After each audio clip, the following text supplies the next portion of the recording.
Malam itu, Bayu berlari melesat dengan penuh kemarahan. Dia ingin sesegera mungkin mengejar para pembantai warga desa Randu Gunting. Sepanjang perjalanan, ia masih terbayang akan kengerian yang baru saja ia lihat di desa Randu Gunting. Dia juga teringat tentang sosok Karjo yang tewas mengenaskan bersama istrinya. Di tengah perjalanan, Bayu baru menyadari bahwa dia tak tahu kemanakah dia akan pergi karena dia sendiri tak tahu kemana perginya 5 iblis itu. Tak lama kemudian, Bayu teringat sesuatu, kemudian ia meraih ponsel di saku celananya dengan lincah. Jemarinya mengetuk layar lalu menempelkan ponsel itu di daun telinganya. Di tempat lain, Agus nampak menikmati secangkir kopi di pos security. Sesekali ia menepuk-nepuk lengannya karena serangan nyamuk. Matanya juga mulai terasa berat dan sesekali kantuk menyerangnya. Baru saja matanya akan terlelap, tiba-tiba ia dikejutkan oleh suara dering ponsel yang terdengar nyaring. Agus terkejut. Kantuknya seketika hilang, kemudian ia meraih ponselnya lalu menatap layar ponsel tersebut. Ayo, kenapa malam-malam gini dia nelpon? Gumam Agus. Assalamualaikum. Ada apa, Bay? Malam-malam gini nelpon. Mau utang duit ya? Sorry, kalau mau utang aku nggak punya. Buat beli rokok aja sekarang aku ngutang. Ucap Agus. Dus, udus. Pak Bintoro apa sekarang ada di pabrik? Tanya Bayu dengan ketus. Kamu itu kalau nanya mbok yang sopan. Namaku itu Agus. Kok bisa-bisanya jadi wedus? Lagian ada perlu apa? Malam-malam gini kok nyariin Pak Bintoro? Tanya Agus penasaran. Alah, udah gak usah banyak tanya dus. Aku jelasin pun kamu yang gak bakal paham. Cepat katakan, Pak Bintoro itu ada di situ gak? Desak Bayu lagi di ujung telepon sana. Dasar gendeng-gendeng. Ada itu, Bay. Baru beberapa menit lalu dia masuk pabrik sama beberapa orang. Tumben juga sih, malam-malam gini dia ke pabrik. Tahu mau apa? Aku juga nggak tahu, Bay. Memangnya kamu perlu apa? Nyariin Pak Bintoro? Mau kasbon? Mau kutang duit? Ayo ngaku, balas Agus. Sesaat telepon pun hening, tak ada jawaban dari Bayu. Bay, halo, Loha. Oh, bocah gendeng. Matiin telepon gak pamit dulu, gerutu Agus. Lalu Agus menaruh ponselnya di saku baju. Kemudian ia mengambil secangkir kopi yang terletak di meja, lalu mendekatkan cangkir itu ke bibirnya. Dan ketika dia akan menyeruput kopi itu, brak! Suara pagar pabrik yang tiba-tiba saja ambruk seolah seperti ditabrak oleh sesuatu yang sangat kuat. Agus seketika terkejut, ia sampai tersedak kopi yang baru saja diminumnya. Edian, asu, kaget, suara apa kui? Dalah itu pagar kok bisa ambruk kayak gitu, ditabrak apa yo? Ucap Agus penuh keterkejutan. Lalu dengan tergopoh-gopoh ia keluar dari pos security-nya. Baru saja Agus menengok, tiba-tiba terlihat Bayu yang melesat dari luar pagar. Kemudian Bayu menabrak Agus hingga Agus berputar dan jatuh terjerembab. Ya, Bayulah yang telah merobohkan pagar itu dan tampaknya Agus belum menyadarinya. Loh, apa tadi itu? Sekilas kok kayak Bayu ya? Tapi sekarang di mana dia? Tiba-tiba ngilang gitu aja. Apa setan ya? Gumam Agus kebingungan. Dia masih termangu di dekat pagar yang ambruk sambil garuk-garuk kepala. Sedangkan Bayu, ia terlihat berlari dengan sangat cepat. Tampak tidak memperdulikan Agus yang masih kebingungan. Tak lama kemudian, dia telah sampai di depan lobi pabrik itu. Kemudian masuk ke lobi, lalu naik melalui tangga menuju ke ruang direksi di lantai 2. Dia tahu, pasti kelima orang itu sedang berada di ruang direksi. Sesampainya di depan ruang direksi, Bayu melihat pintu kaca ruangan itu tertutup rapat. Meskipun sebenarnya pintu itu tak terkunci dan bisa dibuka dengan mudah, namun agar tampak keren dan sangar, Bayu mengambil ancang-ancang dan menabrak pintu kaca itu. Lalu, prang! Suara pintu kaca itu pecah, berhamburan ditabrak oleh Bayu. 5 pasang mata yang berada di dalam ruangan itu seketika menyorot tajam ke arah pintu yang ditabrak oleh Bayu. Ya, mereka adalah 5 iblis dari Timur Jawa. Mereka seperti sengaja berkumpul di pabrik Bintoro, seolah mereka tahu jika Bayu akan mendatangi tempat itu. Bajingan kalian semua. Berani-beraninya kalian menghabisi warga Randu Gunting dengan cara pengecut. Kalian semua tidak layak disebut sebagai 5 iblis dari timur Jawa. Ganti saja gelar kalian. 5 banji yang tidak punya anuan. Ledek Bayu dengan kasar. Ucapan Bayu membuat Gianto meradang. Ia lekas berdiri menatap Bayu dengan tatapan tajam penuh kemarahan. Sedangkan keempat saudaranya masih tampak santai dan masih menikmati minuman mereka. Mereka sepertinya tak mempedulikan ucapan Bayu. Bocah ingusan, besar juga nyalimu. Sudah berani datang kemari. Ya, tapi bagus. Jadi aku tak perlu repot-repot mencarimu, bocah gemblung. Kau dengan keji telah berani membunuh peliharaanku. Bajingan, ingin sekali aku sekarang langsung mencincang tubuhmu. Biar modar tak bersisa. Brengsek, gertak Gianto dengan penuh kemarahan. Peliharaan? Memang peliharaanmu apa? Sapi, wedus. Perasaan aku tidak pernah bunuh sapi atau wedus. Tanya Bayu penasaran. Alah, jangan pura-pura linglung, bocah sableng. Kau sudah masuk tanpa izin ke restoranku, lalu kau bunuh genderuwo peliharaanku, kan? Jawab Gianto penuh kemarahan. Oh alah, peliharaan kok genderuwo, aneh. Wajahnya jelek, ngerepotin lagi. Dan parahnya, kamu itu kok malah ngasih makan si genderuwo itu dengan anak perempuanmu sendiri. Bapak macam apa? Bapak macam apa kamu? Bapak tae, sahut Bayu dengan nada kesal. Ucapan Bayu ini membuat Gianto semakin beradang. Ia lalu melesat sambil menghunus pedangnya. Gianto mengibaskan pedangnya dengan kuat ke arah Bayu, namun Bayu dengan cepat menghindarinya. Ia lalu bersalto ke arah belakang beberapa kali, menghindari sabetan pedang yang berbahaya dari Gianto. Bayu lalu berdiri tegak menghadap Gianto. Ia terdiam sejenak, seolah seperti masih mengukur jarak yang tepat untuk melakukan serangan. Kemudian Bayu mulai memantapkan kuda-kudanya. Ia menarik nafas dalam. Tatapan matanya tajam, terlihat bersiap untuk menyerang. Lalu telapak kakinya mengetak dengan kuat di lantai. Bayu melesat cepat menuju ke arah Gianto. Secepat kilat ia telah berada di depan wajah Gianto. Kemudian Bayu mencabut kedua parangnya dan langsung menebas Gianto dengan kekuatan penuh. Namun Gianto dengan cepat menahan tebasan Bayu dengan pedangnya. Suara benturan kedua senjata itu sangat keras. Bahkan benturan kedua senjata yang sudah dialiri tenaga dalam itu menimbulkan gelombang kejut yang mampu membuat kaca dan benda-benda di sekitarannya pecah berantakan. Gianto tampak tersenyum ketika ia melihat Bayu meringis menahan tekanan yang begitu kuat dari kedua parang yang berbenturan dengan pedang Gianto. Kedua senjata itu masih beradu kuat. Suara decitan besi yang bergesekan pun terdengar nyaring. Tangan Bayu mulai bergetar hebat menahan pedang Gianto yang masih menekan dengan kuat kedua parangnya. Bayu tahu, lengah saja sedikit, pedang Gianto itu akan melukainya. Bayu harus segera lepas dari situasi yang tidak menguntungkannya, karena ia tak mungkin menghabiskan tenaganya hanya untuk menahan pedang Gianto. Ia berpikir sejenak, lalu ia tersenyum kecil. Bayu kemudian melancarkan tendangan kuat ke arah selangkangan Gianto. Tendangan itu tak disadari oleh Gianto, sehingga Gianto tak sempat menahan atau menghindar. Tendangan keras Bayu tepat mengenai bagian bawah Gianto. Gianto seketika berteriak kencang, lalu ia melompat ke belakang dan meringis kesakitan. Pecah ya ondokmu, Pak. Modaro kowe, ucap Bayu meledek Gianto. Bajingan, dasar bocah licik, saut Gianto dengan kesal. Kita itu sedang bertarung mati-matian, Pak. Wes, ra usah mikir licik atau enggak licik, yang penting menang. Piye, telurmu pecah ora? Ucap Bayu lagi meledek Gianto.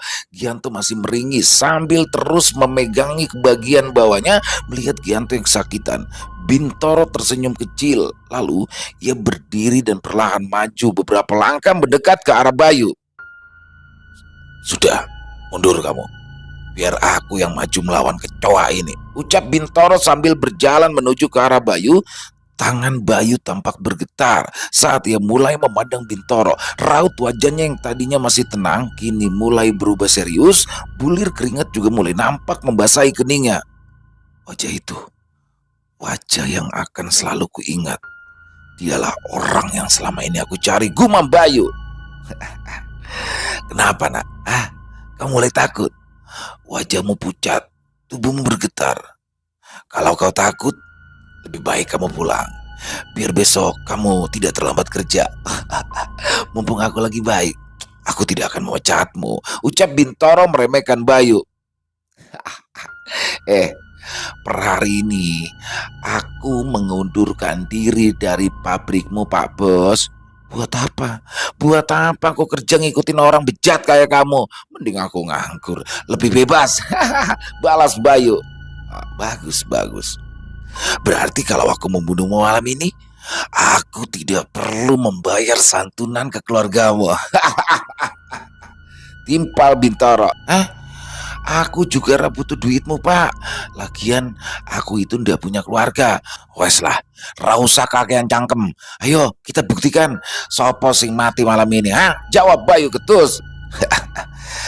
Kamu itu tidak bisa mengukur kekuatanmu sendiri. Baiklah, ayo. Ayo serang aku.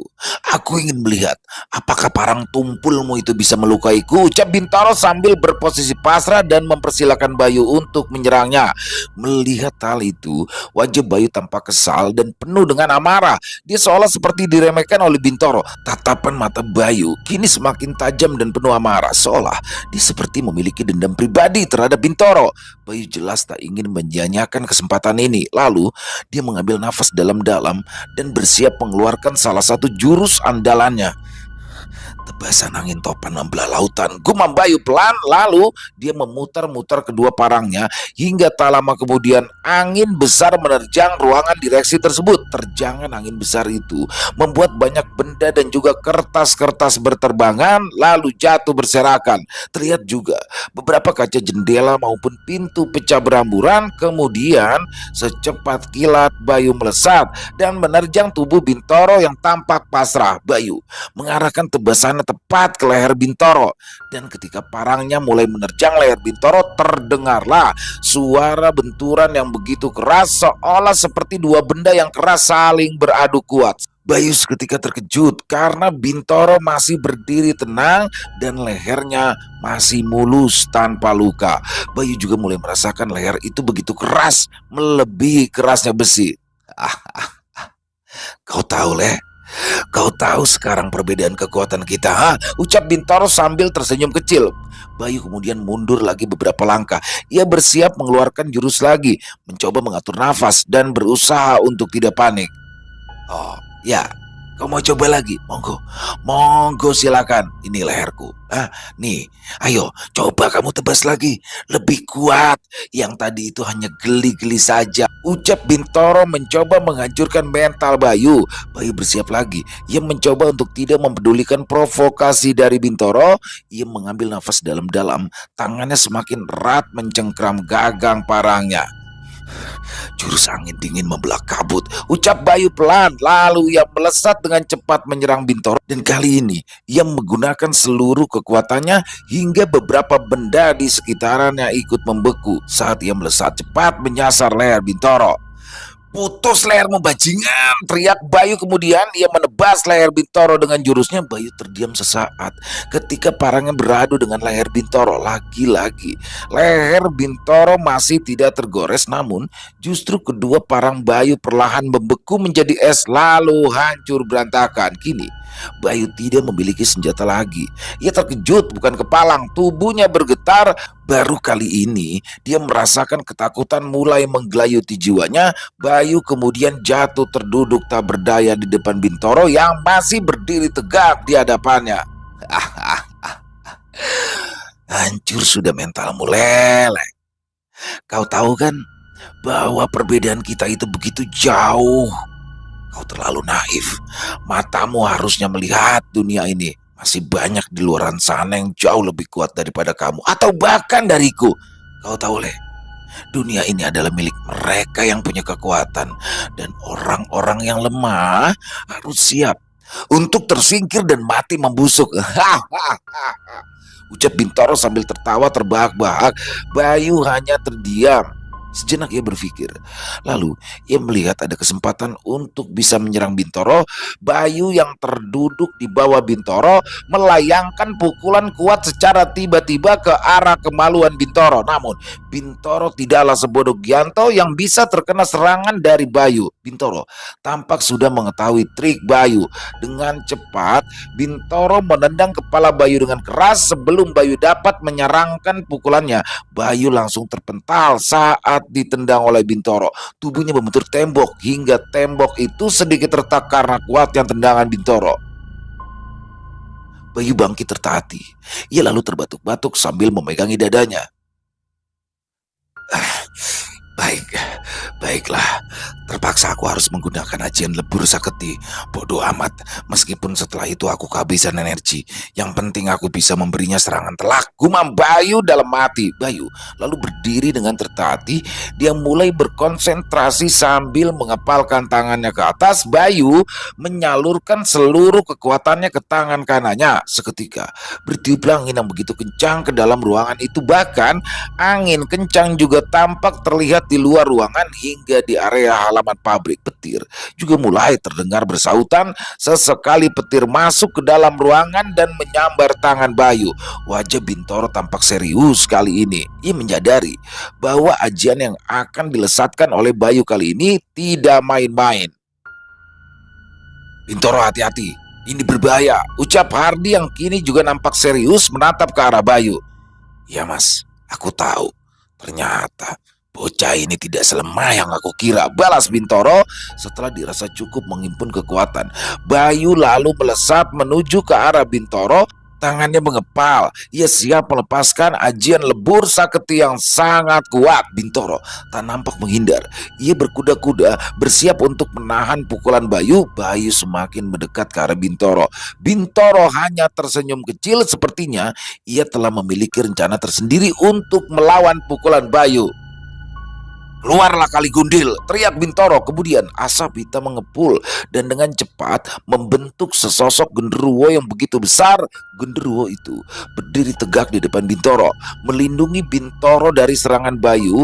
Dia siap mengorbankan tubuhnya untuk melindungi Bintoro. Matanya merah menyala, menatap nyalang ke arah Bayu. Bayu tercekat, dia terlanjur melesat menyerang Bintoro dan ia tak bisa menghentikan serangan itu.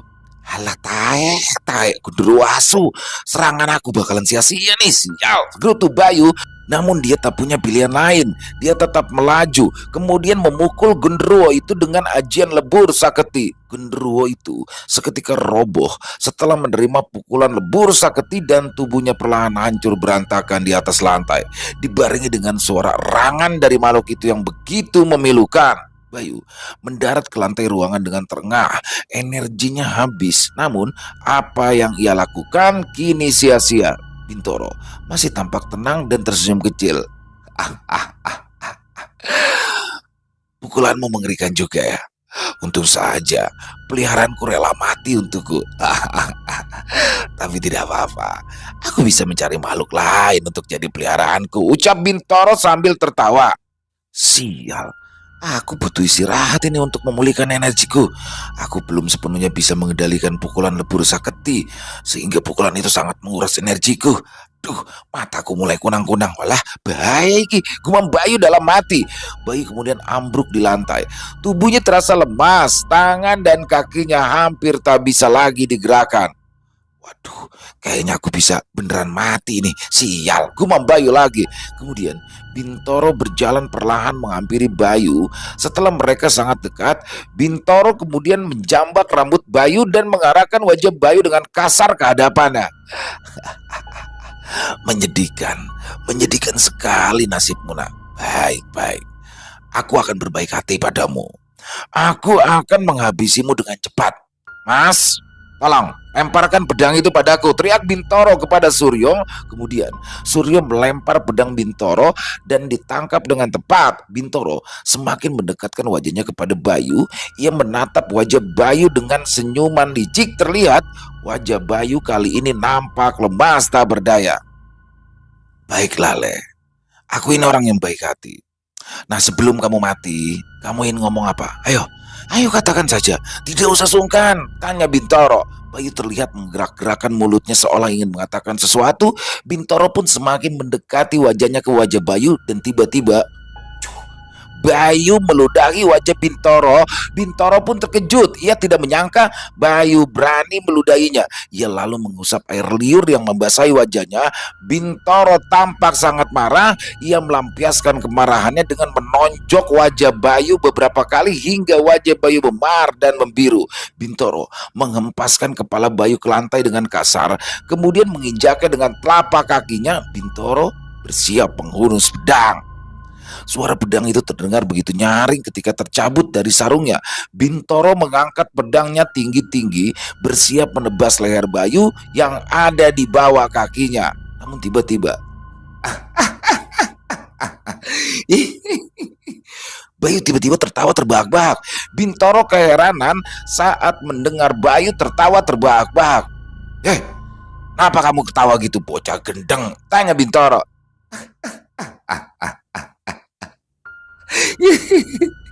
Kau ingat Bintoro? Kau ingat siapakah yang tertawa saat menjelang kematiannya? Ucap Bayu tegas. Bintoro terdiam sejenak, lalu matanya tampak membulat, seolah ia mengingat sesuatu. Jangan-jangan kau. Ucapan Bintoro itu terhenti. Ia teringat sebuah peristiwa masa lalu yang membekas di hidupnya. Ya, itu aku Bintoro. Balas Bayu. 15 tahun yang lalu di desa Waru, Jawa Tengah. Saat itu Bayu masih berusia 6 tahun. Dia terlahir dari keluarga yang berada. Ayahnya adalah seorang kontraktor sukses, sedangkan ibunya adalah seorang pegawai negeri sipil yang akhirnya memilih mengundurkan diri saat menikah dengan ayah Bayu. Bayu terlahir di dunia dengan menyandang status piatu karena ibunya meninggal dunia sesaat setelah melahirkannya.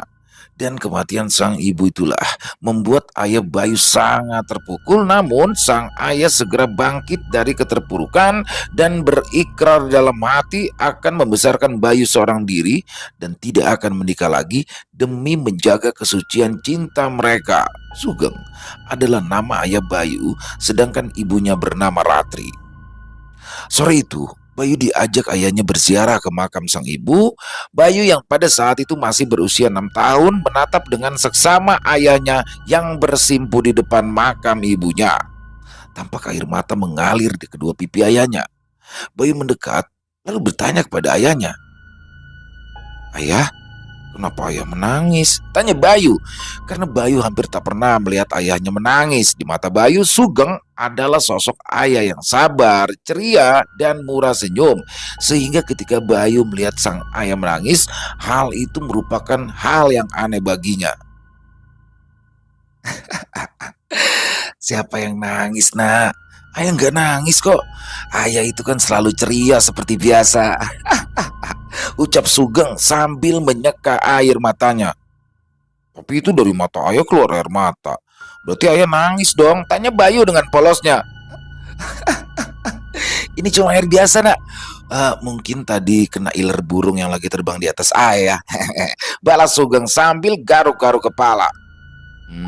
Gitu ya, jawab Bayu polos. Sugeng pun tersenyum kecil melihat kepolosan Bayu. Ia mengusap-ngusap rambut anak semata wayangnya tersebut dengan sangat lembut. "Nah, dengar ayah ya. Laki-laki itu tidak akan menangis meskipun tubuhnya terluka, terkena sakit parah, atau bahkan kehilangan banyak harta. Laki-laki hanya akan menangis jika ia kehilangan orang yang dicintainya. Jadi, mulai sekarang, Bayu harus berjanji pada ayah untuk tidak menangis apapun yang terjadi. Kalau Bayu sedang takut atau panik, tertawa saja, tertawa dengan keras. Maka nantinya semua ketakutan kita akan hilang." Ujar Sugeng memberikan nasihat. Bayu tersenyum mendengar ucapan ayahnya, lalu dia tertawa. Suara Bayu tertawa terdengar sangat keras. Nah, gitu. Kita itu tertawa saja yang keras, maka semua masalah kita itu akan hilang. Biarin saja orang bilang kita gendeng, edan, raurus, alias nggak peduli. Ucap Sugeng. Iya ya, tapi ayah tahu nggak kenapa tadi Bayu tertawanya keras ya? Ucap Bayu lirih dengan wajah sedih. Sugeng tersenyum, lalu ia merendahkan badannya hingga wajahnya berhadapan-hadapan dengan wajah Bayu. Kenapa nak? Ceritakan pada ayah. Tanya ayahnya dengan suara lembut.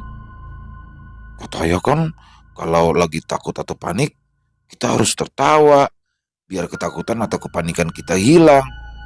Bayu, Bayu sedang takut ya. Bayu, Bayu takut sendirian di dunia ini ya. Bayu takut suatu saat ayah ninggalin Bayu sendirian. Seperti ibu yang sudah ninggalin kita. Ucap Bayu, lalu ia meneteskan air mata. Sugeng tak bisa berkata-kata lagi, matanya mulai berkaca-kaca. Ia tersenyum, tapi sambil mengeluarkan air mata, lalu ia mendekat dan memeluk Bayu dengan erat. Beberapa hari berselang, Sugeng menangkan sebuah tender proyek dari pemerintah. Hal itu membuat para pesaingnya iri, dan salah satu orang yang paling iri atas kesuksesan dari Sugeng adalah Giman. Giman adalah seorang kontraktor seperti Sugeng. Dia sangat ambisius dan ingin memenangkan tender proyek yang bernilai besar dari pemerintah. Dan dia marah besar ketika proyek itu jatuh ke tangan Sugeng. Amarah yang memuncak membuat ia bertekad melakukan apapun demi menghancurkan Sugeng. Meskipun saat di depan Sugeng dia tampak baik dan juga ramah, tapi ternyata ia menyimpan bara api kemarahan yang meluap-luap di dalam hatinya. Selamat ya Geng, kamu menang proyek ini. Mudah-mudahan semuanya lancar ya, ucap Giman. Amin. Sama-sama Mas E. Nanti kalau aku keteteran, aku boleh kan ambil jatah anak buahmu? Ya biar sama-sama jalan kita, jawab Sugeng ramah. Tenang, aku pasti mendukungmu Geng, ucap Giman. Kemudian ia melanjutkan ucapannya dengan sangat lirih.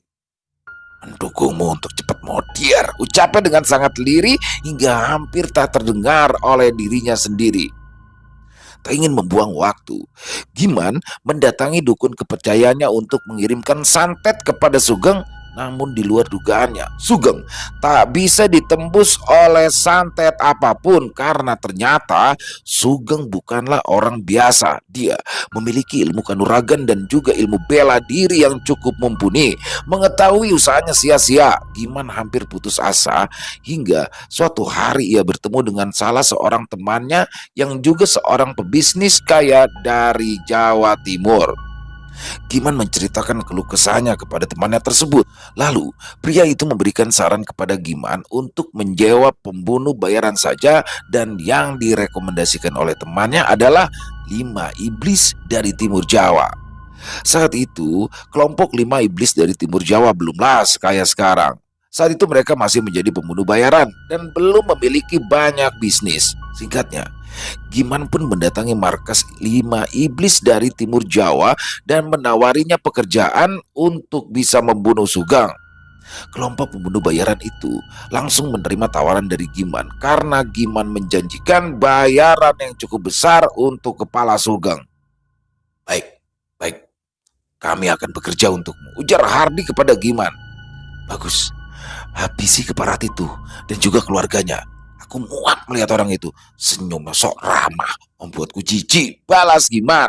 Setelah membahas tentang detail rencana mereka, Giman pun lalu pergi meninggalkan markas 5 iblis tersebut.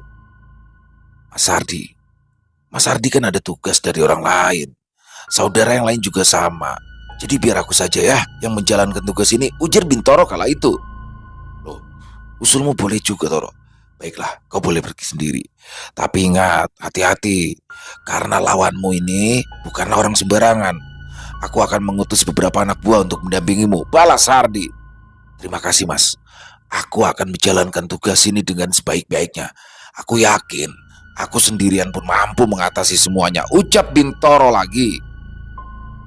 Baik, tapi aku punya sesuatu untukmu. Bawalah ini. Siapa tahu berguna. Karena aku yakin Sugeng bukanlah orang yang sembarangan, balas Hardi sambil memberikan sebuah bungkusan dari kain putih kepada Bintoro. Bintoro pun menerima bungkusan itu. Ia memandanginya sejenak lalu menyimpan bungkusan itu di saku celananya. Bintoro mengangguk pelan, lalu ia segera bersiap pergi ke Jawa Tengah untuk membunuh Sugeng. Malam yang direncanakan untuk membunuh Sugeng pun tiba. Tepat jam 12 malam, Bintoro dan kelima anak buahnya mendatangi rumah Sugeng. Mereka sudah mengenakan topeng tengkorak dan baju hitam khas lima iblis dari Timur Jawa ketika beraksi. Keenam orang tersebut kini telah berdiri di depan pagar rumah Sugeng. Matikan saklar listrik rumah itu cepat, perintah Bintoro kepada salah satu anak buahnya. Salah satu anak buahnya kemudian berjalan mendekat ke pagar rumah Sugeng dan berusaha naik ke atas pagar untuk menjalankan perintah Bintoro.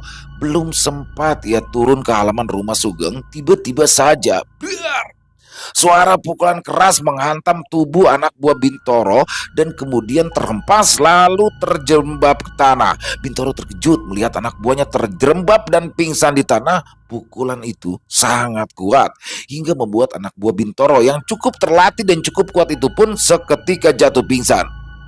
Bintoro mengalihkan pandangannya, mencoba mencari tahu siapakah yang sudah memukul anak buahnya itu. Kemudian terdengarlah suara raungan yang mirip suara raungan binatang buas di hadapan Bintoro. Dan kini terlihatlah sesosok makhluk tinggi besar berkepala botak, tubuhnya berwarna hijau dengan memanggul gada besar di pundaknya, berdiri di depan pagar rumah Sugeng. Dialah penjaga gaib rumah itu. Dia muncul dan akan menyerang siapapun yang berniat jahat kepada penghuni rumah. Bajingan, rumah ini dijaga Buto Ijo.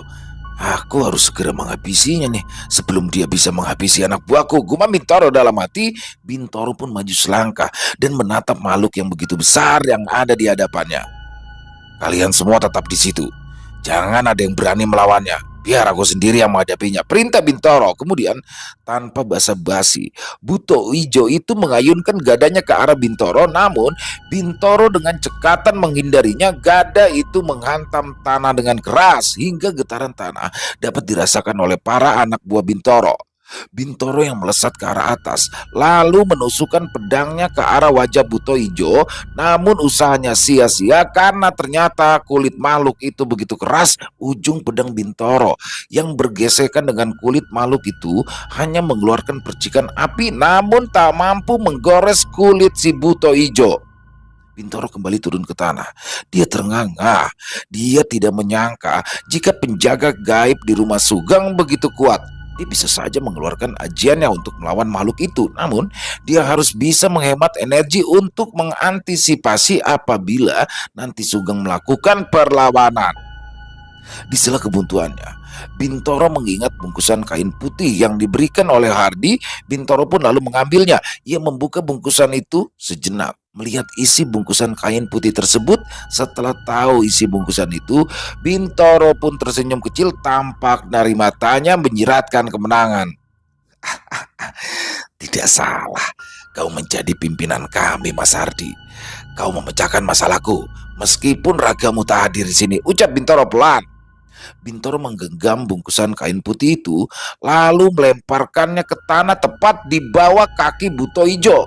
Modir kamu Buto sialan, teriak Bintoro. Seusai melemparkan bungkusan tersebut, si Buto